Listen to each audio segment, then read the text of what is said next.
नमस्कार, हार्दिक स्वागत है आपका। कार्यक्रम का नाम है एक कहानी दो कविताएं और आप देख रहे हैं इस कार्यक्रम को कविता प्रभा राष्ट्रीय साहित्य समूह के मंच पर। आप सबका मैं हार्दिक स्वागत करती हूं और आज जिन सुप्रसिद्ध साहित्यकार की एक कहानी और दो कविताएं लेकर मैं आई हूं,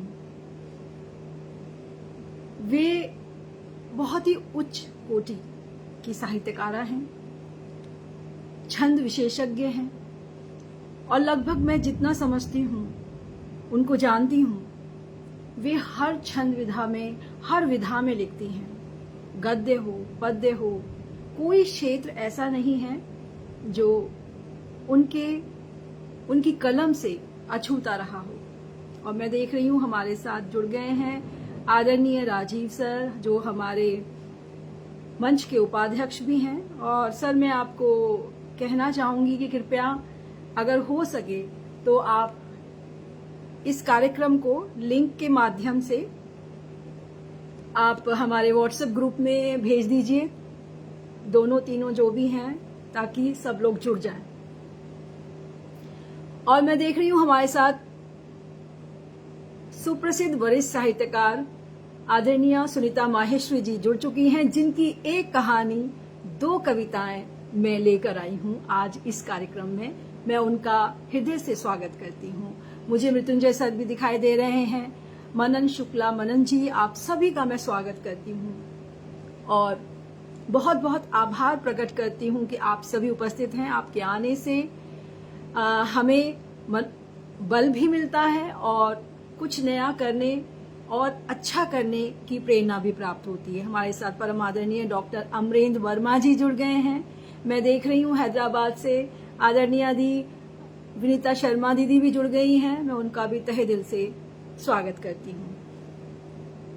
हमारे साथ नवनीत चौधरी विदेही जी भी जुड़े हैं, मैं उनका भी बहुत बहुत स्वागत करती हूं। जी बिल्कुल, स्वागत है आपका सुनीता जी। ये हमें आभार कहना चाहिए कि आपने हमें परमिशन दी कि हम आपकी कहानी, आपकी रचनाओं को पढ़ सकें। हमारे साथ आदरणीय चंद्रमणि जी भी जुड़ गए हैं, मैं उनका भी बहुत स्वागत करती हूँ। रुचि असीजा जी, विवेक कुमार चौधरी जी, आप सभी का तहे दिल से मैं बहुत बहुत स्वागत करती हूँ।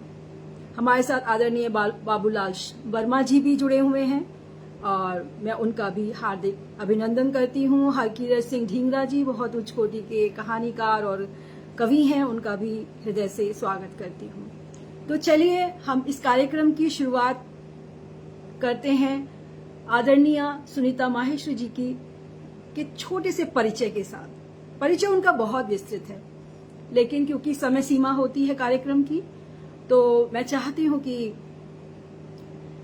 जो है उनका एक संक्षिप्त परिचय आपको दूं, ताकि आपको पता चल जाए कि जिसकी रचना मैं पढ़ रही हूं उनका व्यक्तित्व और कृतित्व कैसा है। हमारे साथ बहुत सुंदर सृजन करने वाली गीतकार, कहानीकार आदरणीय उमंग सरीन जी भी जुड़ गई हैं, मैं उनका भी स्वागत करती हूँ। हमारे साथ आदरणीय सुरेंद्र पाल वैद्य जी जुड़े हुए हैं, मैं उनका भी स्वागत करती हूँ। मन से स्वागत है आपका, क्योंकि ये कार्यक्रम मैं हमेशा कहती हूँ कि मुझे बहुत पसंद है और मैं चाहती हूँ कि अधिक से अधिक लोगों तक हम इस कार्यक्रम को पहुंचाएं। मैं थोड़ा समय ले रही हूँ भूमिका बनाने में, ताकि मैं चाहती हूँ कि जो हमारे मित्रजन हैं जो इस कार्यक्रम को पसंद करते हैं, वे धीरे धीरे जुड़ जाएं, क्योंकि यहाँ पर बहुत बारिश हो रही है, तो हर जगह मुझे लगता है मौसम थोड़ा सा बिगड़ा हुआ है उसका। और तब तक राजीव सर भी, मुझे उम्मीद है कि सब जगह लिंक भेज देंगे, ताकि सब लोग जुड़ सकें इस कार्यक्रम से और इस कार्यक्रम का। और जो आज मैं बहुत जो रचनाएं लाई हूँ बहुत महत्वपूर्ण है हर किसी के लिए, चाहे वो बड़े हों चाहे वो छोटे हों, सबको आज की कहानी और कविताएं सुननी चाहिए। एक प्रेरणा है, एक संदेश है और आज के समय की वो कहानी और कविताएं हैं। और बहुत ज़रूरत है हम सबको ऐसे विषयों पर लिखने की, ऐसे विषयों पर बात करने की। तो चलिए, अब मैं पूरी तरह से तैयार हूँ, क्योंकि मैं लिंक शेयर कर चुकी हूँ अपने ही मंच पर। चलिए, तो आज मैंने बताया हमारे साथ जुड़ी हुई है नासिक महाराष्ट्र से सुप्रसिद्ध वरिष्ठ साहित्यकार आदरणीय श्रीमती सुनीता माहेश्वरी जी, जो आज श्रोता के रूप में अपनी ही रचनाएं मेरे मुख से सुनेंगी। उनके 4 एकल काव्य संग्रह प्रकाशित हो चुके हैं, जिनके नाम हैं अर्पण, हृदय के उद्गार अनेक रंग में, भोर की स्वर्णिम आभा, अनुभूतियों की सरगम।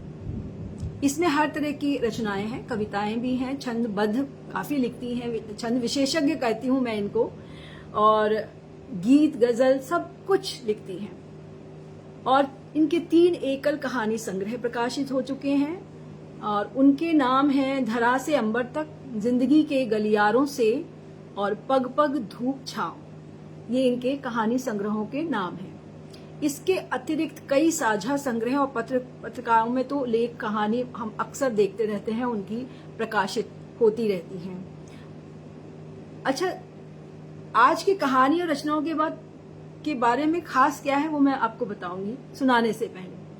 महाराष्ट्र राज्य हिंदी साहित्य अकादमी द्वारा आपके कहानी संग्रह जिंदगी के गलियारों से को प्रेमचंद रजत पुरस्कार तथा भोर की स्वर्णिम आभा, जो छंदबद्ध काव्य कृति है आपकी, उसको प्रकाशन अनुदान प्राप्त हुआ है। तो ये बड़े गर्व का विषय होता है कि जब आपकी पुस्तक को एक ऐसा सम्मान मिले जिसकी, कहना चाहिए, हम जैसे जो रचनाकार होते हैं वो, उनके लिए कोई भी इस तरह का सम्मान एक प्रेरणा स्रोत होता है कि फिर आप और सजगता से अपना लेखन लिखते हैं, क्योंकि जिम्मेदारी आपके कंधों पर बढ़ जाती है।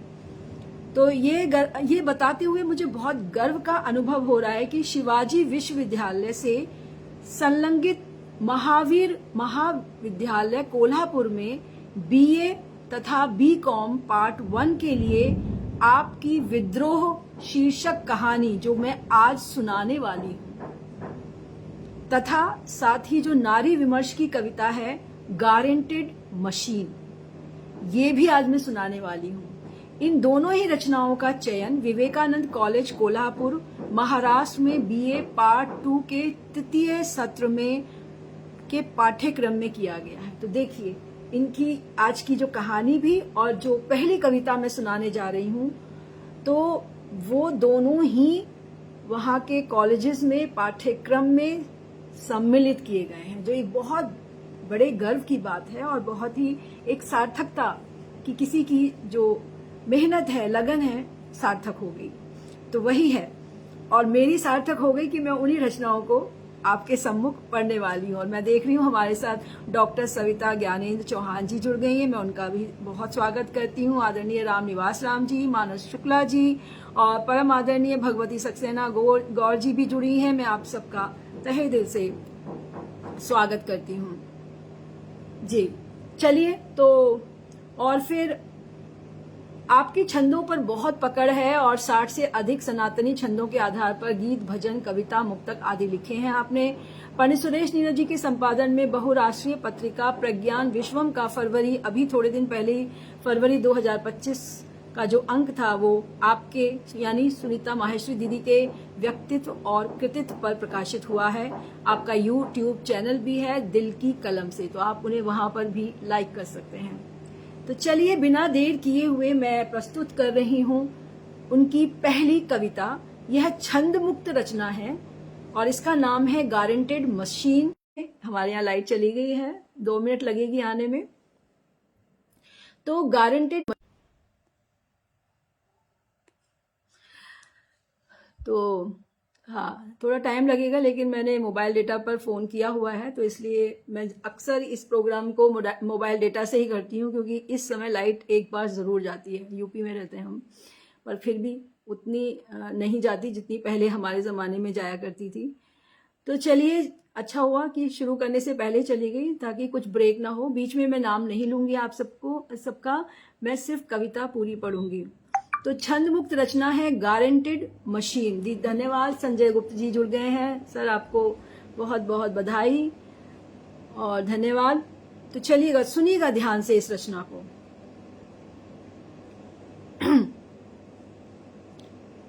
गारंटेड मशीन कविता जो छंद मुक्त रचना है। उपभोक्तावाद सिद्धांत हर दिन बढ़ता जा रहा। उपभोक्तावाद सिद्धांत हर दिन बढ़ता जा रहा। मित्रों, अब तो रिश्ता भी सामान नजर आ रहा। अब तो रिश्ता भी सामान नजर आ रहा। योग्य वर के लिए अति सुंदर वधू चाहिए। योग्य वर के लिए अति सुंदर वधू चाहिए। दहेज के रूप में वर की भी कीमत चाहिए। घर का काम करे, रुपए उगलने की मशीन हो। घर का काम करे, रुपए उगलने की मशीन हो। सास ससुर की सेवा करे, मिस वर्ल्ड जैसी हसीन हो। सास ससुर की सेवा करे, मिस वर्ल्ड सी हसीन हो। जहां जैसा हो वातावरण, वहां वैसी बननी चाहिए। जहां जैसा हो वातावरण, वहां वैसी बननी चाहिए। पूजा में हो पुजारिन, डिस्को में थिरकनी चाहिए। विविध अवसरों पर रुपए गहने उपहार लाती रहे। नई नई कीमती वस्तुओं से सबको सजाती रहे। पुत्र जनने की मशीन हो, पुत्री न हमको चाहिए।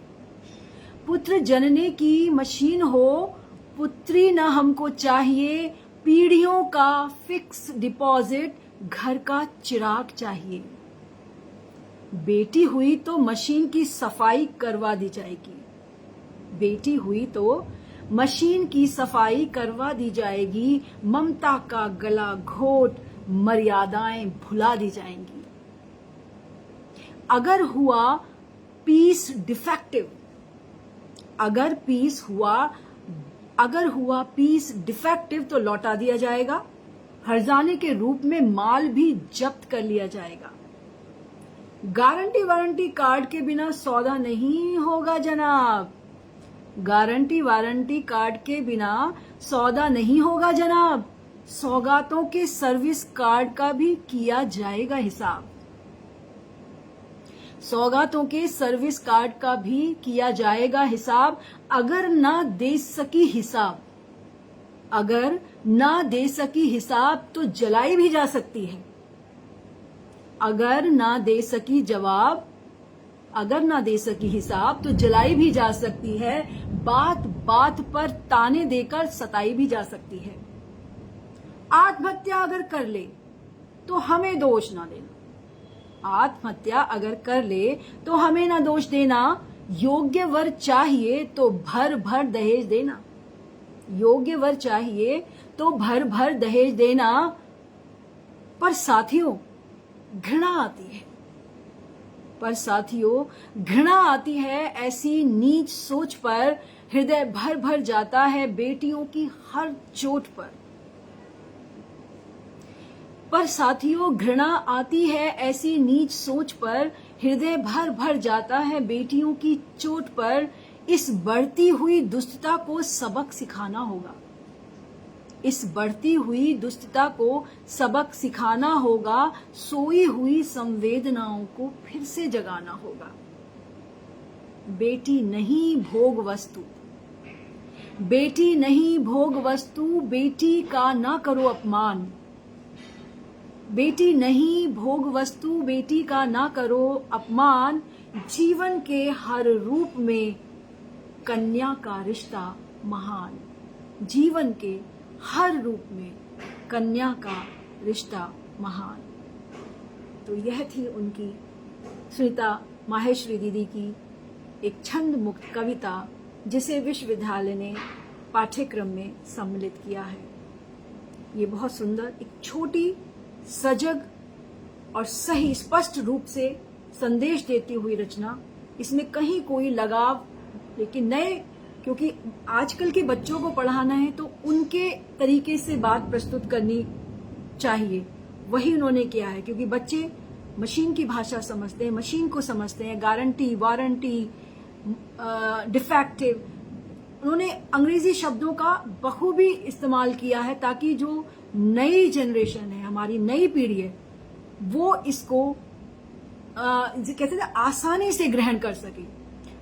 मैं सबसे कहती हूं कि कृपया अपने सृजन को क्लिष्ट मत बनाइए, क्योंकि आप अपना सृजन महान साहित्यकारों के लिए नहीं बना रहे हैं, आजकल के युवा वर्ग के लिए, नई पीढ़ी के लिए आप सृजन बनाइए।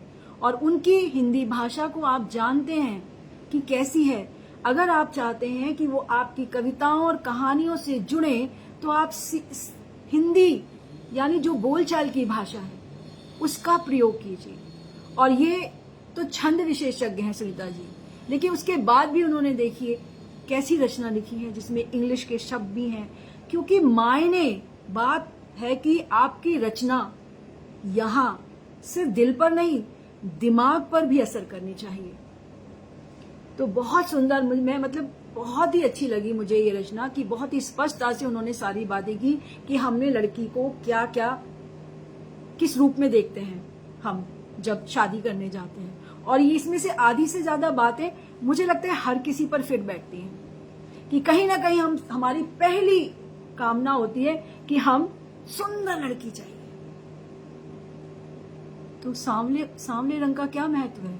कृष्ण क्यों सुंदर लगते हैं, तो बहू क्यों नहीं सुंदर हो सकती सांवले रंग में? तो ये उन्होंने हर एक चीज को इसमें लिया है और एक कंप्लीट जिसे कहते हैं एक रचना है, और हमारे समाज की ये जो कुरीतियां हैं उसको ये दिखाती है। तो बहुत बहुत बधाई आपको। और चलिए जो कहानी लेकर आई हूं वो भी सुनिएगा, विद्रोह। ये भी पाठ्यक्रम में शामिल की है, क्यों इसमें भी बहुत स्ट्रेट सारी बातें कही गई हैं, कहीं कोई घुमाव नहीं है, सीधे तो आज की ही नव पीढ़ी की इसमें बात की जा रही है। तो हमेशा वो लिखें जो हमारी नई पीढ़ी के लिए हो, ना कि हमारे साहित्यकारों के लिए। तो कृपया इस बात को ध्यान रखें।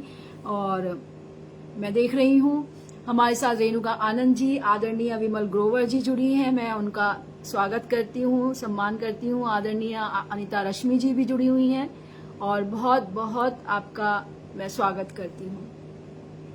जी सुनीता जी बहुत धन्यवाद, बहुत अच्छा लगा, मैं बहुत इम्प्रेस हुई हूँ। और सच में हमें ऐसी रचनाएं लिखना चाहिए। विद्रोह, तो चलिए कहानी का नाम है विद्रोह, और बहुत ध्यान से सुनिएगा, ये आज की बहुत बड़ी समस्या है। जी धन्यवाद। हमारे साथ आदरणीय हरि महेश्वरी जी जुड़े हैं, मैं उनका भी स्वागत सत्कार करती हूँ, धन्यवाद। विद्रोह। Vikram Singh class 12 B stage पर आए। स्कूल असेंबली में राष्ट्रगान समाप्त होते ही अचानक प्रिंसिपल साहब ने माइक पर घोषणा की। विक्रम ने सुना तो एकदम घबरा गया। पल भर में उसके मन में अच्छे बुरे कई विचार कौंध गए। उसने ऐसा क्या कर दिया जो उसे बुलाया जा रहा है? कारण से एकदम अनभिज्ञ विक्रम स्टेज पर पहुंचा और बोला, यस सर।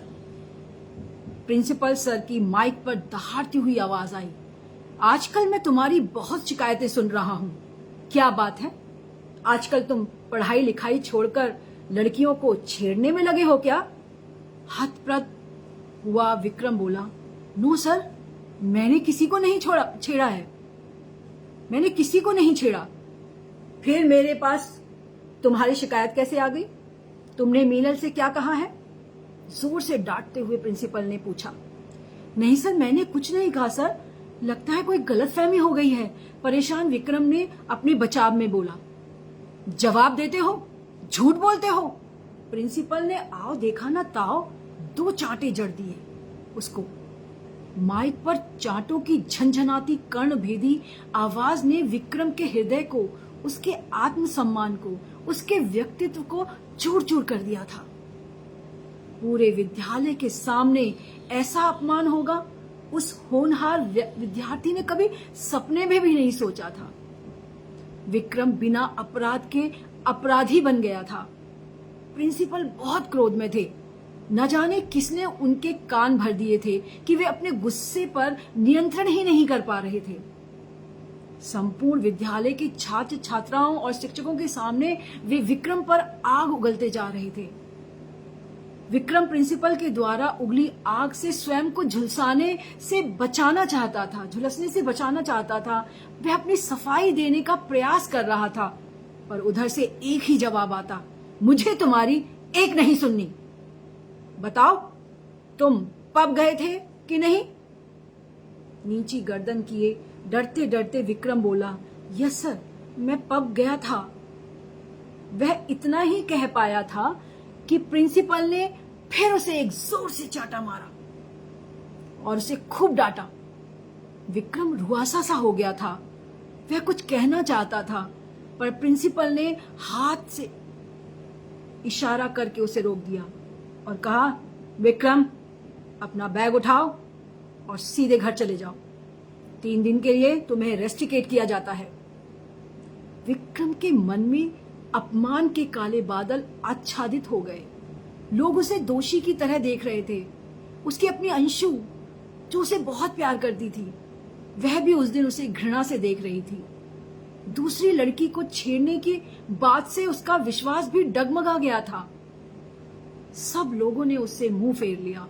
बिना घर पर बताए दोस्तों के साथ पब जाना उसे बहुत भारी पड़ा। किशोर मन बुरी तरह से आहत हो गया था। विक्रम ने बैग उठाया और सीधे अपने घर पहुंचा। विक्रम को इस तरह लौटा देखकर उसकी मां गीता ने पूछा, अरे क्या हुआ? घर कैसे आ गए और ये क्या हालत बना रखी है? विक्रम मां को बिना कुछ उत्तर दिए अपने कमरे में जाकर लेट गया। वह बहुत व्यथित था। अपमान के तीखे विषैले दंश उसके तन मन को विदीर्ण कर रहे थे। क्रोध, घृणा, विद्रोह की आग धधक रही थी। उसकी लाल लाल बड़ी आंखें आग और पानी एक साथ उगल रही थी। वह सोच रहा था, इस अपमान भरी जिंदगी से तो अच्छा है मैं मर जाऊं। जो कदम हर समय स्टेज पर पारितोषिक लेने के लिए चढ़ते आए थे, उस दिन घोर अपमान सहने के लिए चढ़े थे। अचानक मानहानि के तीखे कांटे विक्रम को ऐसे लग रहे थे मानो वह किसी कैक्टस की झाड़ियों में गिर गया हो। उसका आत्मसम्मान उस पर हंसकर मुंह छिड़ा रहा था। गीता ने विक्रम के कमरे का दरवाजा खुलवाया। वह उसकी स्थिति देखकर सहम गई। क्या हुआ है? क्या हुआ है? उसके हंसमुख प्यारे लाडले को किसने उसकी यह स्थिति की है? हजारों प्रश्नों ने गीता के मन को झकझोर दिया था।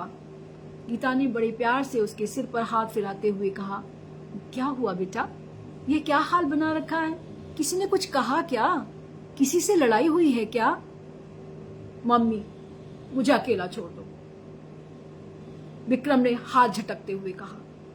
नहीं बेटा, बताना क्या हुआ है। अपनी मम्मी को नहीं बताएगा क्या? गीता ने विक्रम को गले से लगाकर कहा। मैं बहुत गिरा हुआ लड़का हूं। मैं लड़कियों को छेड़ता हूं। मैंने मैनेजर की लड़की मीनल को छेड़ा है।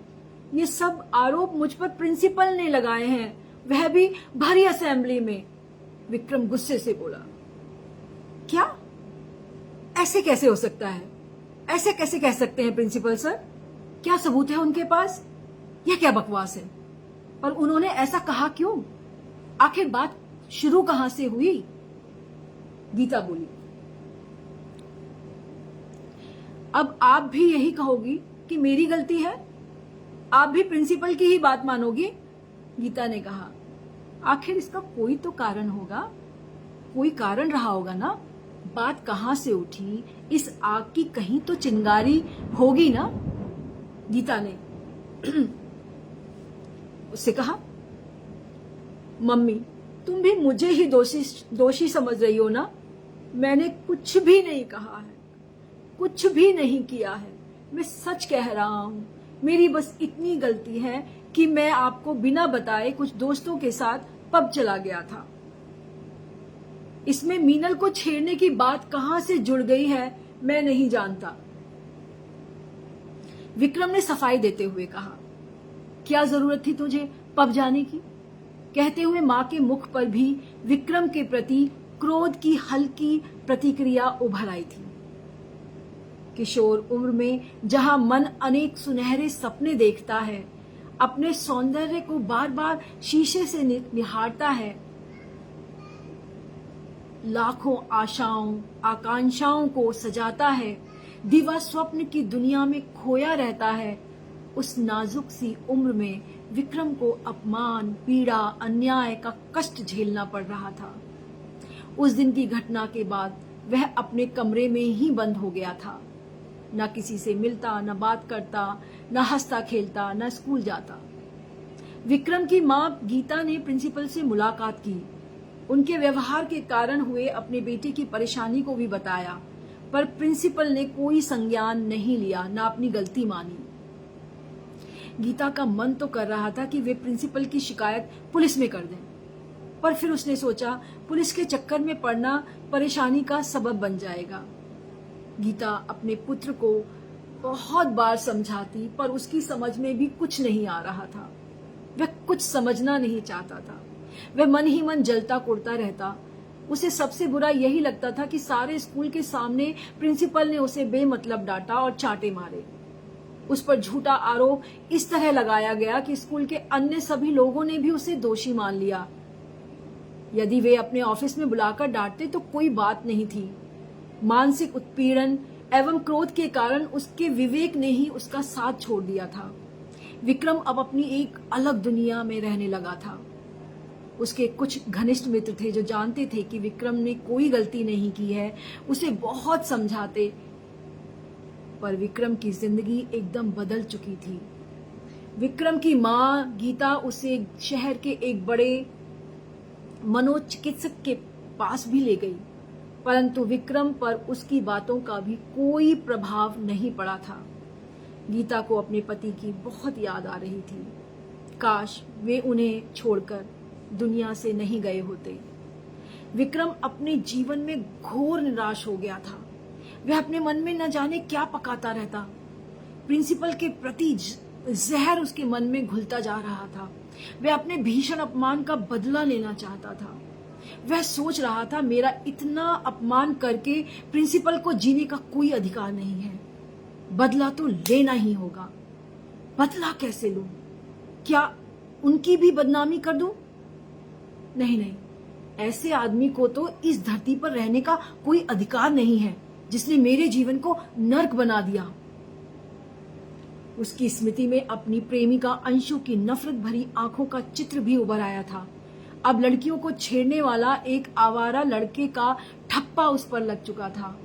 वह सोचने लगा, मैं आवारा हूं, बदचलन हूं, एक हत्यारा भी बन जाऊंगा, मार डालूंगा उस प्रिंसिपल को। तरह तरह के ख्याल विक्रम के मन पर हावी हो रहे थे। वह विद्रोह की आग में भस्म हुआ जा रहा था। सही गलत का अंतर करने में वह असमर्थ हो गया था। क्रोध की अग्नि में उसका मन, मस्तिष्क, भावनाएं सब मरती जा रही थी। उस एक घटना ने 97% अंक लाने वाले होनहार विद्यार्थी के जीवन में घोर निराशा, हताशा, विद्रोह का भाव भर दिया था। विक्रम ने मन ही मन प्रिंसिपल को मारने की योजना बना ली। उनकी हत्या करके ही उसे चैन मिल सकेगा। उसने सोच लिया था कि जब प्रिंसिपल सर घर से निकलेंगे तब वह रूप बदलकर चोटिल राहगीर बनकर उनसे सहायता मांगेगा। जैसे ही वे उसे लिफ्ट देंगे वह उन पर गोली चला देगा। वह पता नहीं कहां से एक कट्टा भी ले आया था। हर समय वह मौके की तलाश में रहता। गीता अपने पुत्र की हालत देखकर बहुत डरती। उसके मन में क्या चल रहा है वह कुछ समझ नहीं पा रही थी। उसे अपनी पति विमल की बहुत याद आती। गीता ने अपने भाई गिरीश को फोन किया और सब स्थिति बताकर कहा, भैया प्लीज आप कुछ दिन के लिए यहाँ आकर रहिए। आप तो साइकोलॉजिस्ट हैं, आप ही विक्रम को समझा सकते हैं। गिरीश ने कहा, फिक्र मत करो गीता, मैं कल सुबह की ट्रेन से पहुंचता हूं। विक्रम जानता था कि रविवार को सुबह 8 बजे प्रिंसिपल टेकरी पर देवी के मंदिर जाते हैं। वह उस दिन सुनसान रास्ते में उनका खात्मा कर देना चाहता था। वह ऐसे तैयार हो रहा था जैसे किसी पावन लक्ष्य के लिए जा रहा हो। उसने चुपके से अलमारी में से कट्टा निकाला। कट्टा हाथ में आते ही वह डर गया। वह डर गया था, नहीं मुझसे नहीं होगा यह सब कुछ। वह सोच ही रहा था, फिर उसे स्कूल असेंबली की याद आ गई, जहां पूरे स्कूल के सामने प्रिंसिपल ने उसे चाटा मारकर उसके आत्मसम्मान के चिथड़े कर दिए थे, झूठे आरोप लगाए थे। क्रोध की आग में वह पुनः जल उठा। अपमान का बदला लेने के लिए उसे कट्टा जेब में रखा और साथ ही एक छोटे से बैग में रूप बदलने के लिए नकली दाढ़ी, मूछ और कपड़े रख लिए। उसकी आंखों में डांटते मारते प्रिंसिपल का राक्षसी चेहरा चमक रहा था, जिसे वह हमेशा हमेशा के लिए समाप्त करना चाहता था। उसने सोच लिया था कि वह उनकी लाश को खाई में फेंक देगा। अंजाम फिर भले ही कुछ भी हो, कम से कम उसकी आत्मा को तो शांति मिल जाएगी। विक्रम पूरे मनोबल को संजोकर घर से निकल ही रहा था कि एक टैक्सी आकर रुकी। अचानक गिरीश मामा को सामने देखकर उसके पैर ठिठक गए। उसने सोचा, अब ये कहां से आ टपके। उसे अपनी योजना में बाधा बने मामा जी का सामान मामा जी बिल्कुल भी अच्छे नहीं लगे, पर मजबूरी में उसने मामा जी का सामान टैक्सी से निकाला और घर के अंदर ले जाते हुए बोला, मामा जी मैं अभी थोड़ी देर में आता हूँ, आप जरा इंतजार कीजिएगा। अंदर रखकर वे बोला। गिरीश ने कहा, अरे भांजे हम अभी आए हैं और तुम जाने की बात कर रहे हो, अरे बैठो हमारे पास। कहते हुए गिरीश ने उसे अपने पास बिठा लिया। गीता जल्दी से चाय बना लाई। वह जानती थी उसके भैया को अदरक इलायची वाली चाय बहुत पसंद है। चाय के साथ बातें चलती रहीं। विक्रम जाने के लिए कुलबुलाता रहा, पर गिरीश को उसके हाव भाव ठीक नहीं लग रहे थे, सो किसी न किसी बहाने उसने उसे रोक कर रखा। जब समय निकल गया तब विक्रम ने भी सोच लिया था कि जब मामा जी दिल्ली से वापस दिल्ली चले जाएंगे तभी वह अपने काम को अंजाम देगा। विक्रम की सारी परेशानियां गिरीश जानते थे, पर उन्होंने विक्रम को यह प्रकट होने नहीं दिया था। हंसी मजाक साधारण बातचीत चलती रही। विक्रम का मन टटोलने के लिए गिरीश ने बातों ही बातों में कहा, यदि कोई हमारा अपमान करे तो उसे सहना तो सबसे बड़ी मूर्खता है। यदि हम चुपचाप अपमान सह लेते हैं तो सामने वाला व्यक्ति हमारा बार बार अपमान करने से नहीं हिचकिचाता है। भला किसी की गलत बात क्यों सहनी है? हमें बदला तो लेना ही चाहिए। अपने मन की बात सुनकर विक्रम मामा जी की बातों के प्रति आकर्षित हो गया। वह अपनी समस्या का हल ढूंढना चाहता था। वह तुरंत बोल उठा, मामा जी आपका बदला लेने का तरीका क्या होगा? जो व्यक्ति आपका अपमान करेगा क्या आप उसे मारेंगे? गिरीश ने कहा, नहीं बेटा, मार पिटाई हत्या वत्या से समस्या का हल नहीं निकलता। इससे तो मनमुटाव और क्रिया की प्रतिक्रिया और भी बढ़ती है। हत्या के अंजाम तो बहुत घातक होते हैं। किसी की हत्या करने का मतलब है अपने लिए फांसी और अपने परिवार के लिए समाज में घोर अपमान।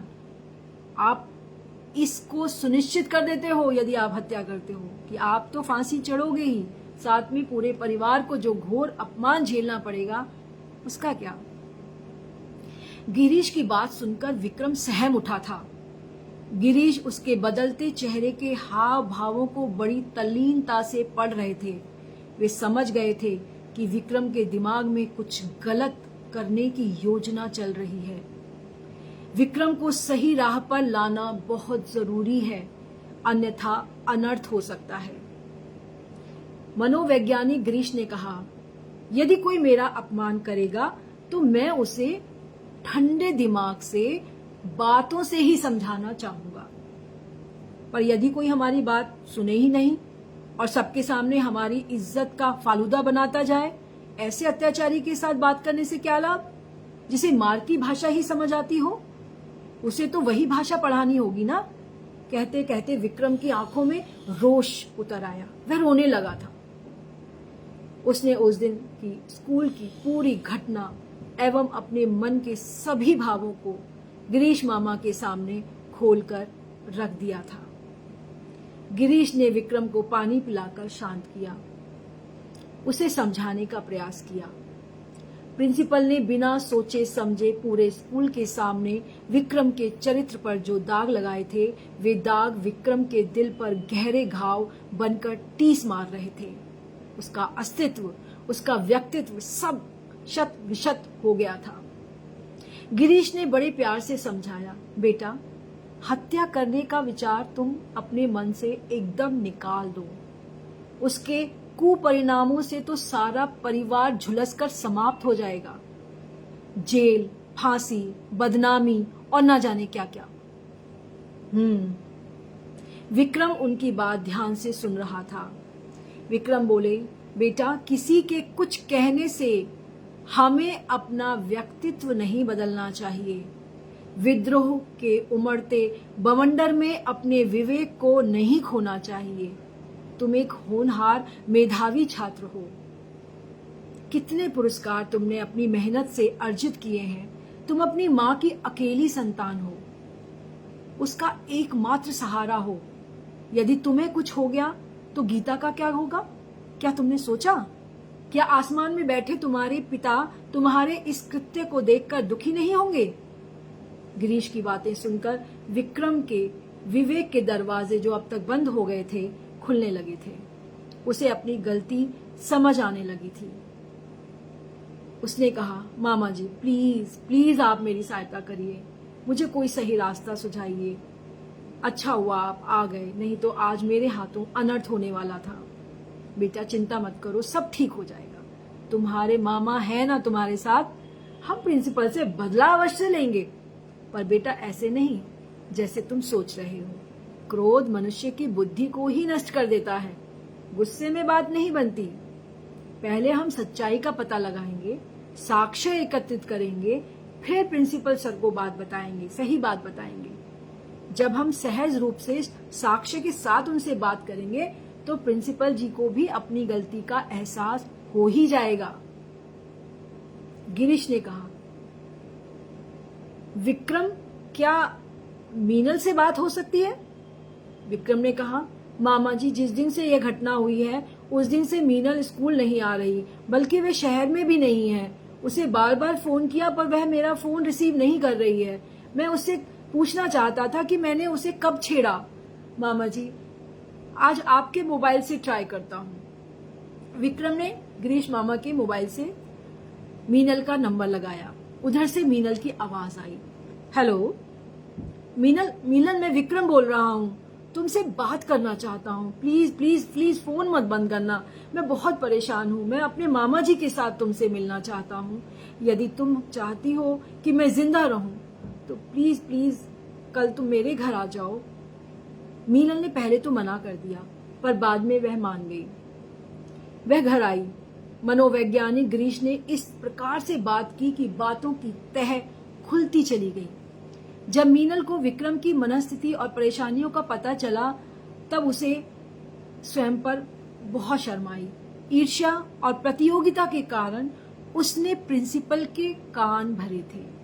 वह चाहती थी कि विक्रम को डिस्टर्ब करके उसे हराकर कक्षा में प्रथम आ जाए। इस धृष्टता के इतने गंभीर परिणाम होंगे उसने कभी नहीं सोचा था। गिरीश ने प्रिंसिपल सर से मिलने का समय लिया। वे मीनल और विक्रम को लेकर प्रिंसिपल के घर गए। शांत मन से सब बातों की चर्चा की गई। सावन के बादलों में छिपे सारे सत्य शरद ऋतु के निर्मल स्वच्छ आसमान में स्वतः ही प्रकट हो गए थे। अपनी अपनी गलती के लिए सब शर्मिंदा थे। मीनल ने भी अपनी गलती मान ली थी। वह प्रायश्चित करना चाहती थी। मीनल रोते हुए बोली, सर, मैं पूरे स्कूल के सामने अपनी गलती मानने के लिए तैयार हूँ। वह अपने किए पर सचमुच शर्मिंदा थी। प्रिंसिपल सर ने कहा, नहीं, उसकी जरूरत नहीं है। तुम अपने किए पर शर्मिंदा हो मुझे उम्मीद है कि आगे से तुम कभी ऐसी कोई गलती नहीं करोगी जो किसी की जिंदगी ही छीन ले। मीनल को प्रिंसिपल सर और विक्रम ने साफ मना कर दिया था कि तुम माफी नहीं मांगोगी। दूसरे दिन विक्रम स्कूल गया। उसे पुनः प्रिंसिपल सर ने स्टेज पर बुलाया। स्कूल के सभी विद्यार्थी और शिक्षक चौंक गए। प्रिंसिपल सर ने विक्रम के कंधे पर हाथ रखकर पूरे स्कूल के सामने कहा, उस दिन विक्रम की कोई गलती नहीं थी। मुझे किसी ने आकर गलत सूचना दे दी थी। मेरी वजह से विक्रम को जो मानसिक वेदना पहुंची है उसके लिए मैं बहुत दुखी हूं। विक्रम ने प्रिंसिपल सर के चरण स्पर्श किए। उसे उसका आत्मसम्मान मिल गया था। मन निर्मल हो गया था। विद्रोह के घने काले बादल छट गए थे। तो यह थी एक बहुत ही सशक्त समसामयिक कहानी विद्रोह। और मैं इस कहानी के लिए आदरणीय सुनीता माहेश्वरी दीदी को बहुत बहुत बधाई देती हूँ कि इतने सशक्त विषय को, जो आज मुझे लगता है हर स्कूल में ऐसी घटनाएं हो रही हैं, पीयर प्रेशर है, लोग एक दूसरे के बारे में झूठ बोल देते हैं, शिकायत करते हैं, तो मैं समझती हूँ बहुत ज़रूरत है ऐसी कहानियों की और बच्चों तक पहुँचाने की। बहुत धन्यवाद। और हमारे साथ अब मैं ज़रा जो हमारे साथ जुड़े हैं हमारे श्रेष्ठ जन, उनका मैं स्वागत करती हूँ।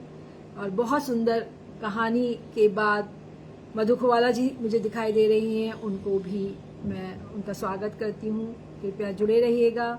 बहुत सुंदर, ये एक सुंदर के साथ सार्थक सारगर्भित कहानी, और जो ये डिसीजन हुआ है कि ये कहानी बच्चों को पढ़ाई जानी चाहिए, तो मैं तो कहती हूँ 9th-10th के बच्चों को भी पढ़ानी चाहिए, क्योंकि मुझे लगता है वहाँ ज़्यादा इस तरह की घटनाएं हो रही हैं। कॉलेज में फिर भी आप जो टीचर हैं और जो स्टूडेंट्स हैं वो एक दूसरे के काफ़ी नज़दीक होते हैं, एक दूसरे को अपनी बातें बता पाते हैं, लेकिन स्कूलों में ये घटनाएं आजकल हो रही हैं। तो बहुत इम्पॉर्टेंट है ऐसे टॉपिक्स पर कहानियाँ, कविताएं लिखना।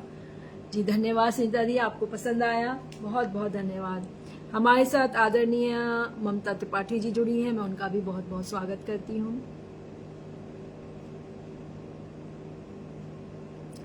और चलिए, और अब मैं उनका एक गीत प्रस्तुत करती हूँ। आज कहानी लंबी थी पर बहुत आनंद आया, और क्योंकि कहानी बहुत ही सारगर्भित और सबको जानने की है कि किस तरह से बच्चों को ट्रीट करना चाहिए।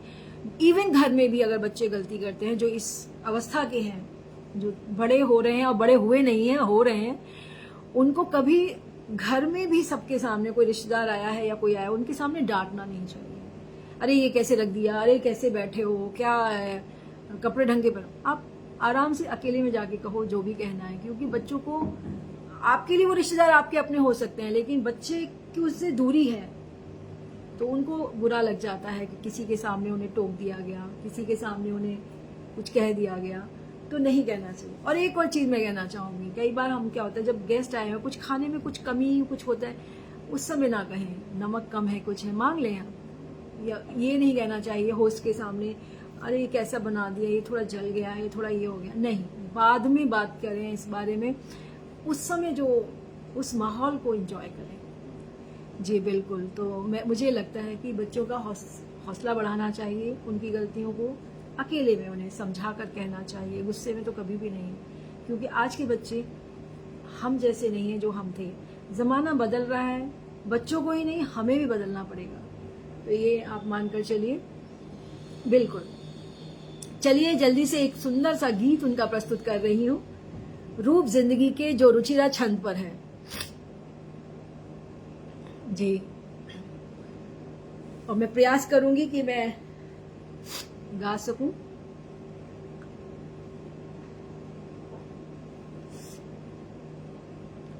गीत भी उतना सुंदर है, एक एक शब्द सुनिएगा, मोती जैसा है। सुंदर शीतल जल प्रवाह सा कभी लगे अनुपम जीवन,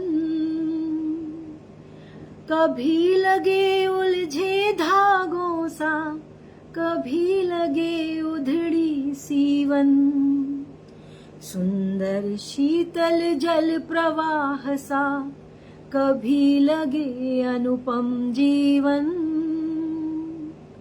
कभी लगे उलझे धागों सा कभी लगे उधड़ी सीवन। सिंदूरी सजकर पलाश सा मधुमेह सा लगता पावन। प्रीत रीत के अनुबंधों पर बरसे ज्यों मधुरिम सावन। सिंदूरी सजकर पलाश सा मधुमेह सा लगता पावन। प्रीत रीत के अनुबंधों पर बरसे ज्यों मधुरिम सावन। जीवन की अनमोल कथा कह करता है यह सम्मोहन। सुंदर शीतल जल प्रवाह सा कभी लगे अनुपम जीवन। कभी लगे उलझे धागों सा कभी लगे उधड़ी सीवन। सुंदर शीतल जल प्रवाह सा कभी लगे अनुपम जीवन। नट सदृश देकर यह चुनौती कभी करे मन को आकुल। देखिएगा, ध्यान दीजिएगा एक एक शब्द। नट सदृश देकर ये चुनौती कभी करे मन को आकुल। कभी दुरूह परीक्षा बनता करता है मन को व्याकुल। कभी विजय की माला देकर आनंदित करता है मन।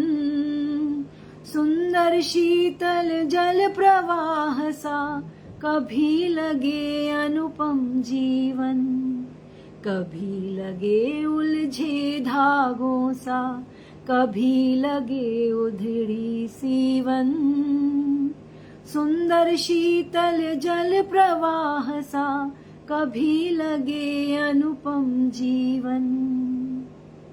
तपती रेत सदृश हो जाता तीन ताप का बन बंजर। रिश्तों के अनुबंधों में यह बनता कभी द्रोह खंजर। कभी नेह का मधुबन बनता लगता जैसे वृंदावन। सुंदर शीतल जल प्रवाह सा कभी लगे अनुपम जीवन। कभी लगे उलझे धागों सा कभी लगे उधड़ी सीवन। सुंदर शीतल जल प्रवाह सा कभी लगे अनुपम जीवन। भट्टी सा यह हो जाता है काम क्रोध की ज्वाला जल। कभी शांति में हो जाता है पाकर ज्ञान गंग का जल। परहित का यह रूप धार कर कभी करे सुख आलिंगन। सुंदर शीतल जल प्रवाह सा कभी लगे अनुपम जीवन। कभी लगे उलझे धागों सा कभी लगे उधड़ी सीवन। सुंदर शीतल जल प्रवाह सा कभी लगे अनुपम जीवन। कभी लगे अनुपम जीवन। बिल्कुल, ये जीवन सचमुच अनुपम है। बिल्कुल सुनीता माहेश्वरी दीदी की रचनाओं की तरह अनुपम, अप्रतिम, निशब्द कर देने वाली रचनाएं, एक से बढ़कर एक। ये तो मैंने सिर्फ एक कहानी, 2 कविताएं पढ़ी हैं। आप सोचिए उनका जो ये संग्रह सागर होगा उसमें कितने ऐसे मोती होंगे जो बनाए हैं उन्होंने। जरूर उनकी किताबें मंगाइए, उनसे लिंक आप अपना लिंक यहाँ डाल सकती हैं दीदी किसी उसमें कमेंट में, ताकि लोगों तक पहुंचे और आपकी किताबों को वे मंगा सकें। और बहुत ही सुंदर आज का कार्यक्रम रहा, बहुत लंबा कार्यक्रम हुआ है, लेकिन इतना आनंद आया है, ऐसा लगा कि कुछ आज एक बहुत बेहतर सामाजिक काम किया है मैंने। और सचमुच मैं बहुत बहुत धन्यवाद देती हूँ आदरणीय सुनीता माहेश्वरी दीदी को और उपस्थित सभी प्रबुद्धजन को जो इस समय जुड़े हैं। सुरक्षा जी, बहुत बहुत स्वागत है आपका। और मैं कहती हूँ जो अभी इस समय देख रहे हैं और जो बाद में देखेंगे उन सभी का अभिनंदन स्वागत करती हूँ। कृपया इस कहानी को पूरा देखें, अगर आपने कार्यक्रम नहीं देखा है फिर से देखें, बार बार देखें, ताकि आप भी एक श्रेष्ठ कहानी, एक श्रेष्ठ गीत, एक श्रेष्ठ रचना के लिए प्रेरणा पा सकें। तो आज के कार्यक्रम का जो महत्व है, जो सुनीता दीदी की रचना का महत्व है, वह और निखर जाएगा। इसी के साथ आप सभी का धन्यवाद करती हूँ। फिर मिलूंगी अगले मंगलवार को एक और साहित्यकार की एक कहानी, 2 कविताओं के साथ। आप सबको ढेरों शुभकामनाएं और बिल्कुल अपने बच्चों का ख्याल रखिए, गुस्से को कम करिए। गुस्सा आ भी रहा है तो थोड़ा पानी पी लीजिए, फिर बात कीजिए, थोड़ा ठहर के बात कीजिए, क्योंकि गुस्से में हम कंट्रोल नहीं कर पाते हैं और क्रोध हो जाता है। तो अगर पानी पीकर आराम से थोड़ा सोच समझ कर बात करेंगे तो वो क्रोध थोड़ा कम हो जाता है। तो यही बातें, यही प्रैक्टिस आप अपने बच्चों को भी दीजिए कि जब क्रोध आए, गुस्सा आए, हताशा हो, पानी पियो, थोड़ा रेस्ट करो, थोड़ा म्यूजिक सुनो, माइल्ड म्यूजिक सुनो, किसी दोस्त से बातें कर लो, कुछ ऐसे किसी सज्जन से बातें कर लो जिससे आप अपने मन की बात कर सकते हैं। इन्हीं विचारों के साथ आपसे विदा लेती हूँ। फिर मिलूंगी अगले मंगलवार को एक कहानी 2 कविताओं में। तब तक के लिए शुभ रात्रि, शबा खैर, जय हिंद, जय भारत। और मैं देख रही हूँ हमारे साथ परम आदरणीय सोहनलाल शर्मा जी की उपस्थिति हुई है। बहुत धन्यवाद, बहुत स्वागत है सर। इस कार्यक्रम को पूरा देखिएगा, बहुत सुंदर कहानी और रचनाएं सुनाई है मैंने सुनीता दीदी की, और अगर आप नहीं सुनेंगे तो बहुत कुछ मिस करेंगे। धन्यवाद, शुभ रात्रि।